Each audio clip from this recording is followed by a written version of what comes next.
नमस्कार जोहार। चलिए जानते हैं झारखंड की ताज़ा खबरों को, लेकिन उससे पहले अगर आपने अभी तक इस चैनल को सब्सक्राइब नहीं किया तो सब्सक्राइब कर लें, जिससे कि आपको झारखंड की ताज़ा खबर रोजाना मिलती रहे। सबसे पहली खबर, झारखंड के ट्रेनिंग सेंटरों में मिलेगा कमांडो और एनएसजी जैसा प्रशिक्षण।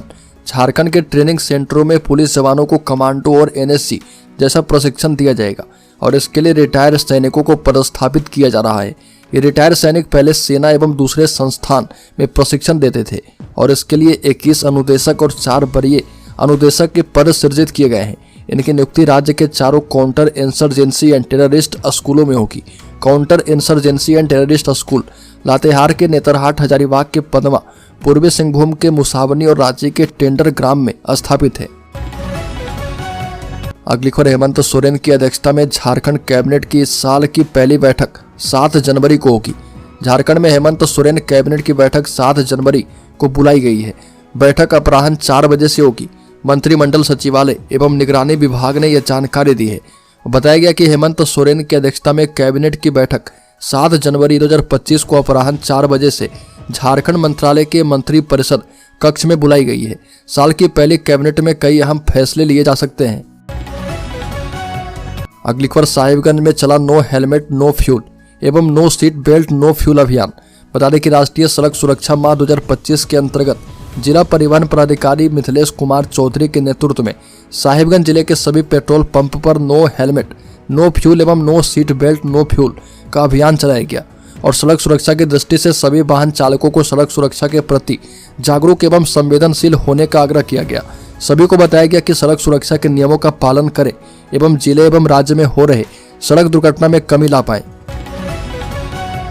अगली खबर, 7 से 16 जनवरी तक ब्लॉक कई ट्रेनें रद्द। बता दें कि सिरमटोली मेकन फ्लाईओवर में केबल स्टे ब्रिज बनाने के लिए रेलवे की ओर से 7 जनवरी से ब्लॉक मिलेगा। रेलवे 16 जनवरी तक ब्लॉक देगा और इसके लिए शेड्यूल तय किया गया है। 7 से 12 जनवरी तक 4 घंटे का ब्लॉक मिलेगा, यानी हर दिन 4 घंटे काम किया जा पाएगा। वहीं 13 से 16 जनवरी तक हर दिन 2 घंटे का ब्लॉक दिया जाएगा। इतने दिनों में ब्लॉक में 2 सेगमेंट का काम होने की उम्मीद है। अभी केवल स्टे ब्रिज में 3 सेगमेंट का काम बाकी है। फ्लाईओवर के निर्माण कार्य को लेकर एक बार फिर ब्लॉक लिए जाने के कारण 16 ट्रेनों को रद्द एवं कई ट्रेनों के मार्ग में परिवर्तन किया गया है। अगली खबर, एनआईए ने 2 कुख्यात नक्सलियों से पूछताछ की। लोहरदगा जिले से हुए हथियार बरामदगी मामले में एनआईए ने बड़ी कार्रवाई की है। इस मामले में एजेंसी ने भाकपा माओवादी संगठन के 2 कुख्यात नक्सली नीरज सिंह खिरवार और रंथू राव से पूछताछ की है। एनआईए की जांच में यह बात सामने आई है कि नीरज की इस हथियार बरामदगी मामले में अहम भूमिका थी। एनआईए ने नीरज से इस घटना में शामिल उसके सहयोगियों और अन्य नक्सलियों के बारे में विस्तृत जानकारी हासिल की है। एनआईए ने रंथू राव से भी इस मामले में उसकी भूमिका और घटना को अंजाम देने में सहयोग करने वाले अन्य नक्सलियों के बारे में पूछताछ की है। अगली खबर, मंत्री सुदीप कुमार सोनू ने कहा कि गिरिडीह में बनेगा मेगा मार्केटिंग कॉम्प्लेक्स। नगर विकास एवं आवास विभाग मंत्री सुदीप कुमार सोनू ने शहरी क्षेत्र अंतर्गत झिंझरी मोहल्ला स्थित आकांक्षा कंपनी के लैंडफिल्ड साइट एवं वेस्ट प्रोसेसिंग यूनिट का भ्रमण किया। इसके अलावा उन्होंने उसरी नदी का भी निरीक्षण किया। इस दौरान नगर निगम के पदाधिकारी और डीपीआर निर्माण करने वाले कंसल्टेंट मौजूद थे। मंत्री ने भ्रमण के दौरान तमाम पहलुओं की जानकारी हासिल की। साथ ही उपस्थित नगर निगम के अधिकारियों को कई निर्देश दिए हैं। अगली खबर, देवघर में 16 आवेदन स्वीकृत। अनुकंपा पर चौकीदार पद की नियुक्ति की अनुशंसा। डीसी विशाल सागर ने समाहरणालय देवघर में स्थापना एवं अनुकंपा समिति की बैठक की और इसमें सभी विभागों समेत प्रखंड एवं अंचलों से आए अनुकंपा से संबंधित मामलों के साथ रिक्त पदों, पेंशन से जुड़े मामलों की समीक्षा की गई। डीसी विभिन्न कार्यालयों में सेवानिवृत्त हुए कर्मियों के बाद रिक्त पदों की जानकारी ली।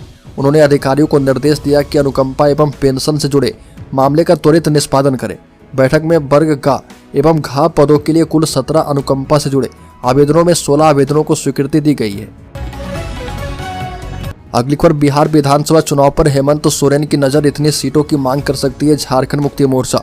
झारखंड मुक्ति मोर्चा ने बिहार समेत बंगाल, तत्कालीन मध्य प्रदेश और ओडिशा के आदिवासी बहुल क्षेत्रों को मिलाकर बृहद झारखंड की मांग उठाई थी। कई राज्य के क्षेत्राधिकार के कारण ये मांग परवान नहीं चल पाया। बिहार के साथ साथ इन राज्य में भी अभी भी झारखंड मुक्ति मोर्चा का संगठनात्मक आधार है। और बता दें कि पड़ोसी राज्य में होने वाले विधानसभा चुनाव पर मुख्यमंत्री हेमंत सोरेन की नजर है।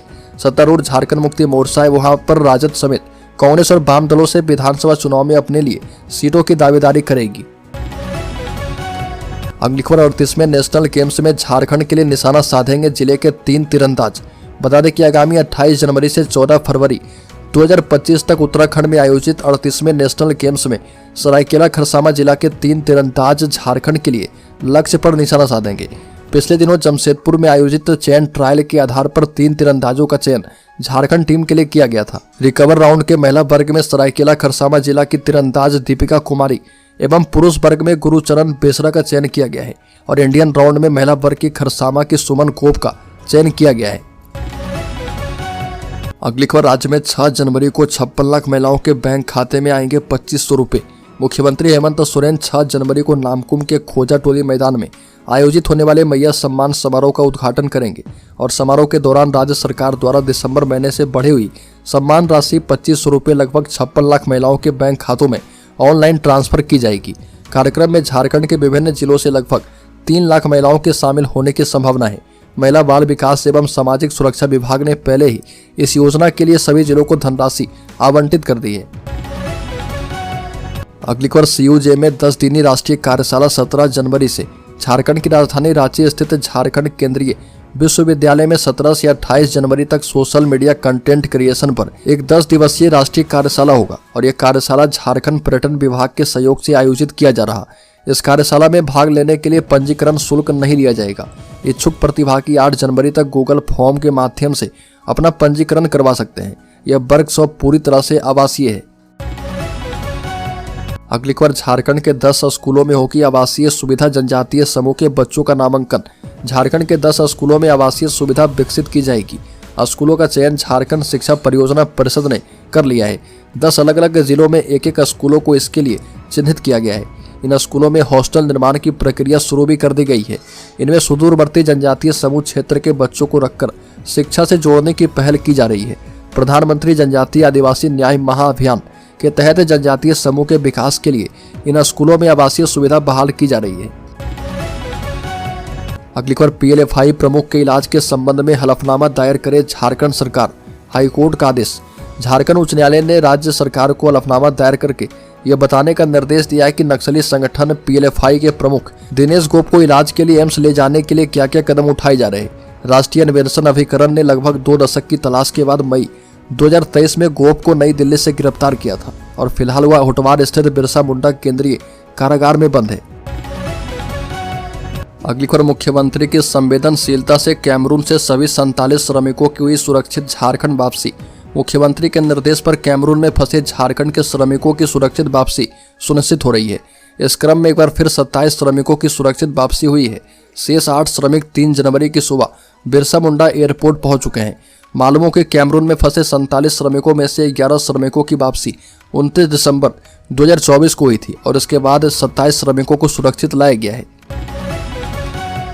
अगली खबर, झारखंड हाईकोर्ट ने ईडी को 3 हफ्ते का और भी समय दिया। मुख्यमंत्री हेमंत सोरेन के हलफनामे पर देना है जवाब। झारखंड उच्च न्यायालय ने प्रवर्तन निदेशालय को मुख्यमंत्री हेमंत सोरेन के हलफनामे पर जवाब दाखिल करने के लिए 3 हफ्ते का समय दिया है। बता दें कि ईडी ने अनुसूचित जनजाति और अनुसूचित जाति अधिनियम के तहत एजेंसी के अधिकारियों के खिलाफ मुख्यमंत्री हेमंत सोरेन की तरफ से दर्ज करवाई गई प्राथमिकी को रद्द करने का अनुरोध करते हुए उच्च न्यायालय में अर्जी दायर की थी और मुख्यमंत्री हेमंत सोरेन ने पिछले साल जनवरी में दिल्ली और रांची में अपने आवासों पर तलाशी लेने के संबंध ईडी अधिकारी के खिलाफ यहां SC/ST थाने में मामला दर्ज करवाया था।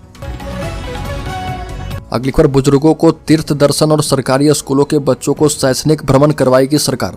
झारखंड सरकार मुख्यमंत्री तीर्थ दर्शन योजना के तहत गरीबी रेखा से नीचे जीवन यापन करने वाले बुजुर्गों को तीर्थाटन करवाएगी। वहीं सरकारी स्कूलों के बच्चे को देश के विभिन्न राज्य और राज्य के अंदर शैक्षणिक भ्रमण करवाने की भी योजना है। योजना को लेकर राज्य सरकार ने रेलवे से भी संपर्क किया है। बुजुर्गों के तीर्थ दर्शन की योजना पर्यटन, कला, संस्कृति एवं खेल कूद विभाग की ओर से तैयार की जा रही है, जबकि विद्यार्थियों के शैक्षणिक भ्रमण की योजना पर उपायुक्त कार्यालय के स्तर से काम हो रहा।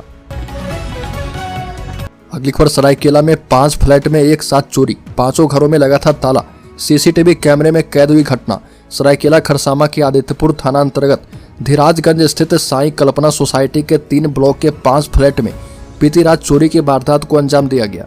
यह चोरी की घटना CCTV कैमरे में कैद हो गई, जिससे पुलिस को मामले के सुलझाने में मदद मिल रही है। सूचना मिलते ही सोसाइटी वासियों ने पुलिस को घटना की जानकारी दी है। इसके बाद पुलिस ने मामले की जाँच शुरू कर दी है। पुलिस ने बताया कि प्रशांत पांडे, राजीव रंजन सिंह, अशोक चौहान, उमाशंकर प्रसाद और एनके यादव के फ्लैट में चोरी हुई है। अगली खबर, राज्य के गिरिडीह जिले में पुजारी के घर डकैती मामले में 2 गिरफ्तार किए गए। गिरिडीह में राजा मंदिर के पुजारी चंद्रिका पंडित के घर हुई डकैती मामले में पुलिस ने 2 अपराधियों को गिरफ्तार किया है। चंद्रिका पंडित राजधनबार थाना क्षेत्र के धनबार बाजार स्थित राजा मंदिर के पुजारी हैं। 31 दिसंबर की रात उनके घर पर डकैती की गई थी।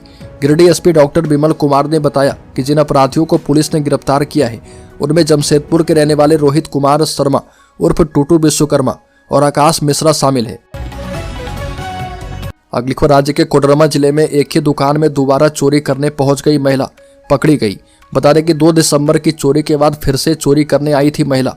कोडरमा थाना क्षेत्र अंतर्गत कोडरमा बाजार स्थित एक दुकान से सामान की चोरी करते हुए पुलिस ने 2 महिला और एक नाबालिग को अरेस्ट किया है। महिला ने इसी दुकान में 2 दिसंबर को चोरी की थी। फिर से इसी दुकान में चोरी करने पहुंची, पर इस बार दुकानदार और आसपास के लोग उसे पकड़ लिया। महिला ने बताया कि उसका नाम सुनीता देवी है और रजौली बिहार की रहने वाली है, जबकि अपनी सहयोगी महिला को चेचाई कोडरमा थाना क्षेत्र की रहने वाली बताया। अगली खबर, झारखंड में 15 जनवरी तक सता सकती है तेज ठंड, 5 को छा सकते हैं बादल।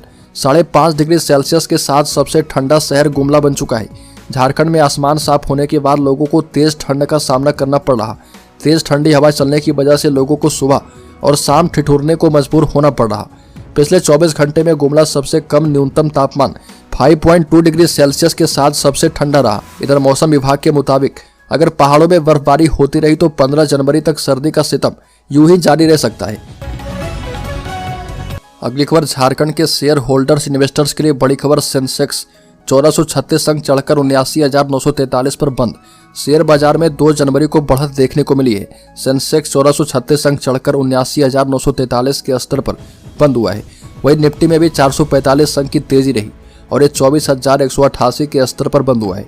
सेंसेक्स के 30 शेयर में से 29 में तेजी देखने को मिली है। ऑटो और आईटी शेयर्स में ज्यादा बढ़त रही और आइसर मोटर्स के शेयर में 8% और मारुति सुजुकी के शेयर में 5% की तेजी देखने को मिली है।